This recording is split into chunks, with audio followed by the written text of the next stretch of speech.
Okay, so one time in the wheel, I was doing a training with some therapists, and they both had, everyone had two objects, something that they wanted to nourish and something that they wanted to get rid of or move past.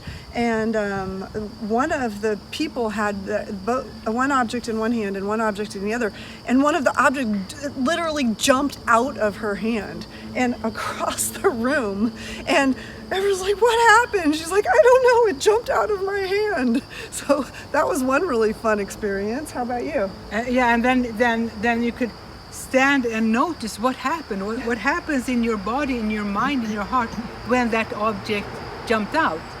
And I have a story of a client that felt that my client had just gone through chemo and didn't deserve to feel better because just surviving should be good enough. And my client didn't dare to be close to the partner anymore. Couldn't even be touched. So we worked a lot with that because the client felt, I don't deserve to feel good and enjoy sex again.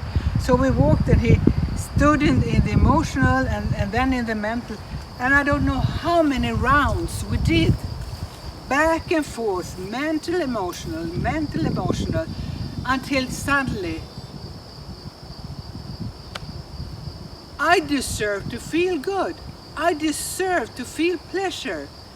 And that was this aha moment that is, I would say that is the benefit of being a therapist, when these things happen and you say, you got it.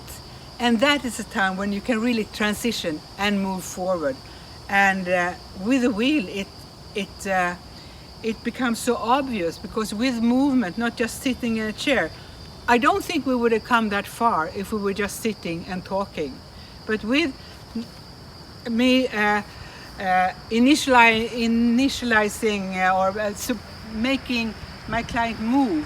What if you move there? What happens? What if you move there? What happens? Move, keep moving. And I would also walk around. I would stand in the other quadrant, mirroring what was happening. And by that way, we had a few more sessions, and it was a very peaceful and emotionally happy client that I could say, good luck with the rest of your life. And what is important in that movement is that when we go around the wheel, we move. And movement can be two things. Movement is I move to fight, or I move, I run. But either way, we get the client out of the freeze. And clients come to us most of the time because they're stuck in the freeze. And all we need to do is a little tick. And once they start to move, the organic intelligence start to emerge. So the movement, them realizing I can go around, will get them out of the freeze. And that's plenty for them.